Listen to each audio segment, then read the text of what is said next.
Hotep. Dans cette vidéo, nous allons parler de la nécessité de parler une langue africaine. Lorsque nous parlons de nos initiés, lorsque nous parlons de renaissance, lorsqu'on nous parle de retour à l'ancestralité, il faut qu'on se dise une chose. Cela ne peut se faire si on n'est pas capable de s'exprimer dans nos langues. Parce que la langue, c'est le vecteur d'un peuple, d'une culture, d'une civilisation. La langue, c'est la preuve ou bien la manifestation, le phénomène qui révèle l'intelligence d'un peuple, la subtilité, la vision du monde, la cosmogonie, la cosmologie. Ça révèle l'être que nous sommes. Dis-moi quelle langue tu parles, je te dirai qui tu es. Parce que chaque langue a en elle des savoirs, des liens karmiques, des liens spirituels vivifiants, des énergies. La façon de penser d'un peuple se transcrit dans sa langue. Parce que nous n'organisons pas nos idées, nos pensées, les choses que nous disons, nous les organisons pas de la même manière selon le peuple d'où on est issu. La pensée africaine a une manière spécifique à elle de s'exprimer. Beaucoup de gens ne le savent pas. Mais quand, par exemple, vous commencez à apprendre le créole, vous verrez tout de suite que la phraséologie, comme on dit, la façon de bâtir les idées et de les exprimer dans les mots et dans l'alignement des mots est bien africaine. C'est ce qui me fait dire et faire comprendre à beaucoup de gens que le créole, au-delà de sa francisation, de son anglicisation et de tout le métissage qu'il y a eu par la suite, a été avant tout un métissage de langue africaine. Je m'intéresse beaucoup à toutes les langues africaines. Mais s'il y a une langue que j'adore, avant tout, c'est l'éveil. Je suis natif gain. Le gain n'est pas loin de l'éveil. Parce que ces deux langues appartiennent à la même famille. Mais il y a une structuration académique dans l'éveil qui me permet de maîtriser beaucoup la pensée africaine. En éveil, quand on parle de parler une langue, on dit do egbe ou de egbe. Do, c'est planter. Cela veut dire que quand tu parles une langue, il germe en toi les fruits d'une culture. Il germe en toi les graines et toute une symbolique, l'ADN d'un peuple, d'une culture. Et c'est pour ça qu'il est important, si nous voulons maîtriser nos cultures, si nous voulons maîtriser la connexion spirituelle avec nos ancêtres et nos divinités, nous devons parler une langue africaine, nous initier. C'est par là même que l'initiation commence. Parce que l'initiation, en B, comme je l'ai dit, c'est Atuho, Atugbe, Ahozoka. Avoir la fibre qui te vivifie, le cordon de feu. Le cordon de feu vient de quoi? De la parole, du verbe. C'est le verbe qui vivifie, qui donne la force. C'est les mots qui nous battent en fréquence. C'est un mot. Quand on te nomme, on t'appelle, qu'est-ce qui fait que tu te retournes? C'est un mot. Ton nom est un mot qui te fait vibrer. Parce que ce mot est lié à ta conscience. Le mot forge la conscience. Le verbe faire forge la conscience. Parler en hébreu se dit dogbe, degbe. Et j'affectionne particulièrement l'éveil Parce que c'est une langue très complète, académiquement et spirituellement, comme toutes les langues.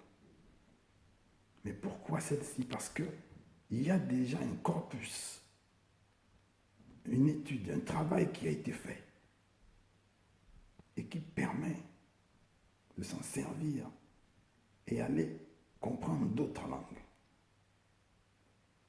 Ewe désigne la vallée. Une vallée, c'est quoi?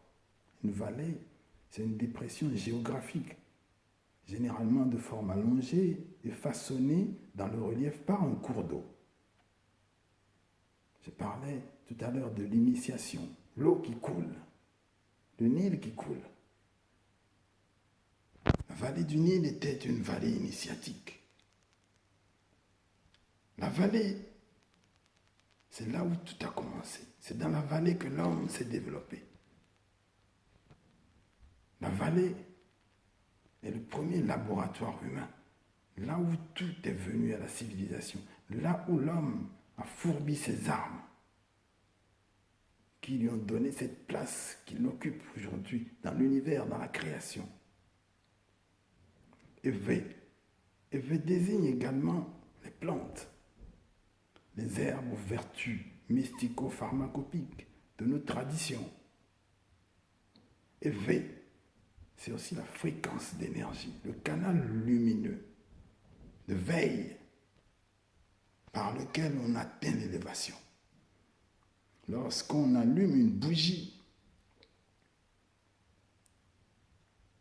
on fait lumière. Dans nos traditions, on appelle ça veiller. C'est capter une énergie. Allumer une lumière, c'est capter une énergie. C'est se connecter à un esprit. Parce que c'est l'esprit qui donne la lumière, l'esprit qui te révèle les choses. Ewe, c'est la profondeur des choses, la profondeur de la vie, de toutes ces choses que le mystique nous révèle. La nécessité de parler une langue africaine passe par là. Parce que si nous voulons accéder au mystère de notre tradition, traduire dans les langues d'autrui, c'est trahir. Parce qu'il n'y a pas toujours des équivalences.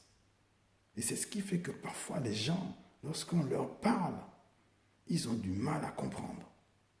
Parce que la manière d'exprimer les choses est bien particulière. Et c'est justement seulement pour ça qu'il faut que nous faisions l'effort d'apprendre nos langues. Une langue. Même si tu ne connais pas la tienne, rien ne t'en empêche d'apprendre une autre qui te semble structurée. Pourquoi? Beaucoup diront non, pourquoi j'irai apprendre la langue d'autrui alors que j'ai ma langue? Si tu n'as pas accès à ta langue, pourquoi n'apprendrais-tu pas une autre langue africaine? Vous parlez bien français, vous parlez bien anglais, vous parlez bien allemand, vous parlez bien espagnol, russe, chinois, que j'en passe. Mais pourquoi ça vous fait autant mal?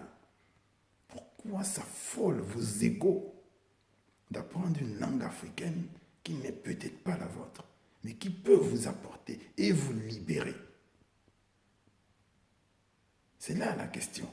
Quand je dis que souvent l'initiation, le refus de s'initier, ce sont les blocages que nous avons en nous.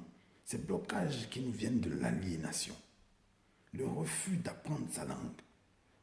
Nombreux sont les gens qui pensent que nos langues sont des bric-à-brac, des incohérences, du sous-développement, la non-civilisation, mais qui se trompent. Parce qu'avoir accès à nos langues, c'est avoir accès à l'univers. Parce que nos langues étaient là avant. Quand je parle de l'Ewe, la langue de la vallée, il y a une vallée que nous connaissons tous, la vallée du Nil. Il n'est pas de secret. Ceux qui connaissent plus ou moins l'Ewe et qui l'étudient, et certains l'ont vu, L'histoire du peuple Vé dit que ce peuple, une partie de ce peuple a vécu dans la vallée du Nil. Il faut aussi qu'on sache que l'histoire de l'Afrique, l'histoire de notre continent ne commence pas avec l'Égypte. L'Égypte a été un passage. Avant l'Égypte, il existait des peuples, des grands peuples, dont peut-être l'histoire du monde, l'Antiquité, ne révèle pas l'existence. Mais dans notre tradition, dans le verbe de nos langues, il y a des informations importantes sur l'histoire de l'humanité, sur notre histoire, que chacun se doit de découvrir en apprenant une langue. Parce que la langue nous connecte à l'esprit. Et l'esprit nous vivifie, nous révèle la vérité et nous libère. Parce que c'est par là que nous devenons nous-mêmes. C'est également un élément de connexion à l'autre. Ça nous évite les dissensions, les divisions internes. Il est plus facile pour moi de communiquer avec quelqu'un, un Africain qui maîtrise sa langue, qu'un Africain qui ne parle pas un seul mot de sa langue. Parce que la façon de réfléchir, la façon d'exprimer les choses est bien particulière dans nos langues africaines. Quand on parle d'unité culturelle, les gens croient que l'unité culturelle signifie d'avoir la même langue, signifie d'avoir les mêmes traditions, les mêmes pratiques cérémoniales. Non. L'unité culturelle est spirituelle. L'esprit qui vivifie. La manière de concevoir le monde, d'identifier les choses, de les faire parler, de se connecter à elles. C'est une fréquence. Et cette fréquence, quand on l'a, on est connecté aux autres. Et on devient des éléments d'une force. On devient une puissance au cœur d'une force. Parler nos langues est une nécessité. Ce n'est pas une condition sine qua non pour accéder à notre spiritualité, mais c'est une nécessité pour s'élever, pour prétendre jouer certains rôles, pour prétendre accéder à certains niveaux. Hotep.